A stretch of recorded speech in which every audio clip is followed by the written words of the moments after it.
समीर और नंदिनी के घर वालों ने नंदिनी के जन्मदिन के लिए एक सरप्राइज पार्टी रखी थी। इस बात से अनजान नंदिनी मॉल में शॉपिंग कर रही थी। मॉल से आते वक्त नंदिनी को जो ड्रेस दिखी उसे वो ले न पाई, इसलिए नंदिनी नाराज़ थी। लेकिन जब उसे पता चला कि उसके जन्मदिन पर उन लोगों ने उसके लिए सरप्राइज पार्टी रखी है, तो उसने उस ड्रेस को इग्नोर किया और तैयार होने चली गई। अब आगे नंदिनी और सब लोग साथ में निकलने की तैयारी कर रहे थे। फाइनली सब तैयार हो जाते हैं और कुछ ही देर में डेस्टिनेशन पर पहुंच जाते हैं। समीर पहले से ही गेट पर मौजूद होता है। नंदिनी और वो एक दूसरे को देखने लगते हैं और फिर समीर सबको अंदर चलने को कहता है। वो लोग एक अनाथ आश्रम में होते हैं। अनाथ आश्रम को दुल्हन की तरह सजाया गया था। नंदिनी बस इधर उधर देख रही थी। उसने सोचा भी नहीं था कि उसका जन्मदिन यहाँ मनाया जाएगा। अनाथ आश्रम के सभी बच्चे नंदिनी के लिए अपने हाथों में गुलाब लिए खड़े थे। नंदिनी तो बस देखे ही जा रही थी। तभी 4 छोटी छोटी बच्चियाँ एक छोटी सी अलमारी लेकर आ गए। ये बार्बी डॉल वाली अलमारी थी और वो बच्चियाँ बार्बी डॉल की तरह ही सजी हुई थी। उन सभी बच्चों ने नंदिनी को उस अलमारी को खोलने को कहा। नंदिनी अलमारी तक पहुंच गई और आगे बढ़कर जैसे ही उसने अलमारी खोली तो उसने देखा और ज़ोर से चिल्लाई, ये तो वही ड्रेस है। तभी उसके सर के ऊपर से बहुत सारी गुलाब की पंखुड़ियाँ बरसने लगीं और एक ज़ोर का पटाखा आसमान में फूटा और उसके फूटने पर लिखा गया, हैप्पी बर्थडे नंदू। नंदिनी ने पढ़ा, नंदू, ये सब किसने किया है? तभी बापू साहब सामने आ गए और उन्होंने कहा कि गुड़िया, ये सब कुछ समीर का प्लान था। हमें तो पता ही नहीं था कि हमारी गुड़िया की खुशी किन चीज़ों में है। समीर का नाम सुनकर नंदिनी ने मन ही मन फिर से दोहराया, नंदू। दरअसल नंदिनी को अगर कोई प्यार से नंदू बुलाता तो उसे ये बात बिल्कुल अच्छी नहीं लगती, लेकिन समीर की वजह से उसे नंदू ये नाम अच्छा लगने लगा। समीर की जगह कोई और होता तो आज उसकी शामत आ जाती। फिर नंदिनी ने उस ड्रेस को निकाला और छोटी बुआ सा के साथ तैयार होने के लिए चली गई। उसकी सहेलियाँ भी अब तक आ चुकी थी। लगभग आधा घंटा होने को था। समीर नंदिनी को उस ड्रेस में देखने के लिए बेचैन था। तब तक नंदिनी आ गई। सब लोग एक साथ चिल्लाए, वाओ! सबकी आवाज़ आते ही समीर भी देखने लगा और बस देखता ही रह गया। नंदिनी बिल्कुल परी लग रही थी उस ड्रेस में।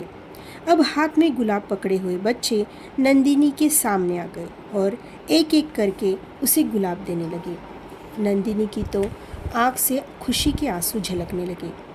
अब नंदिनी ने सामने की ओर नज़र घुमाई। सब लोग मौजूद थे वहाँ पे, सिवाय समीर के। नंदिनी को लगा था कि जब वो तैयार होगी तो सबसे पहले समीर उसे देखे। पता नहीं उसे ऐसा क्यों लग रहा था।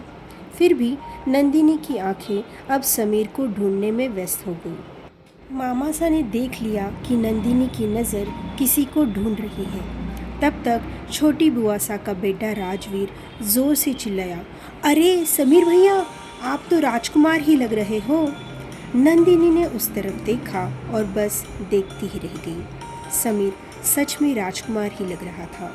उसने नंदिनी के ड्रेस के कलर जैसा ही कुर्ता पहन रखा था, ताकि नंदिनी को समझ आ जाए कि नंदिनी उसके लिए सच में बहुत खास है।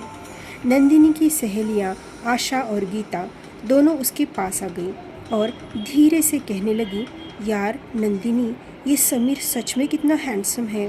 भगवान करे ये सिंगल हो। तभी गीता ने कहा, समीर तो मामा सा की एज का है। अभी मामा सा की भी एंगेजमेंट हो चुकी है। अगर समीर भी एंगेज हुआ तो।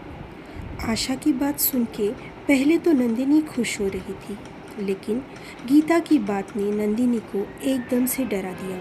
उसे लगने लगा सच में अगर समीर का रिश्ता हो गया होगा या फिर उसकी शादी हो गई होगी तो। वो सोच ही रही थी कि उसके लिए एक और सरप्राइज़ आ गया। एक बड़ा सा केक।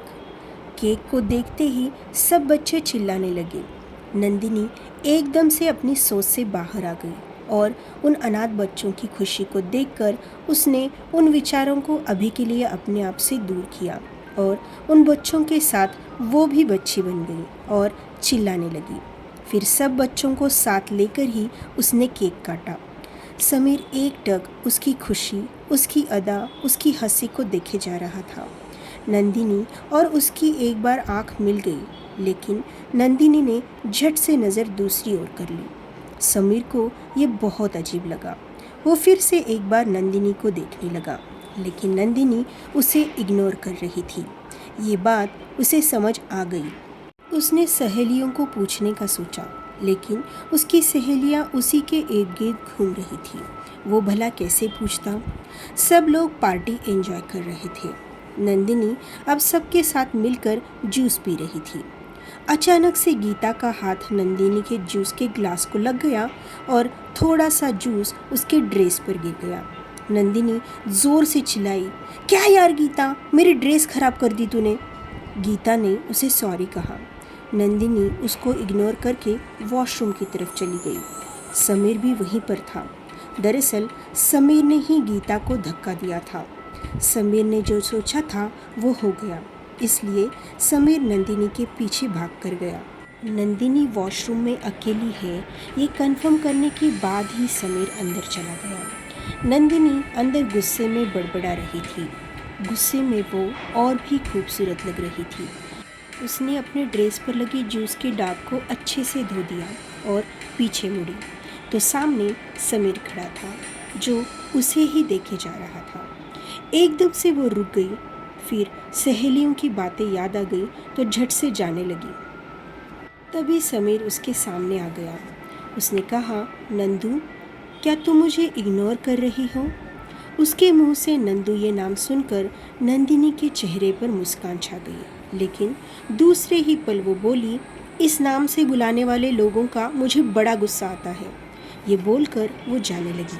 तभी समीर ने उसका हाथ पकड़ लिया और उसे अपनी ओर खींच लिया और कहा, क्या जो आपके प्यार में पागल है उस इंसान को भी हक नहीं है कि वो तुम्हें नंदू बुलाए? अचानक हुए इस घटना से नंदिनी संभल ही नहीं पाई।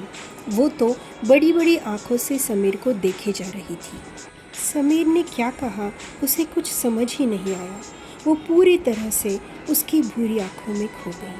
क्या सच में समीर की शादी होने वाली थी या हो चुकी थी? ये सब जानने के लिए सुनते रहिए आस्तीन का सांप।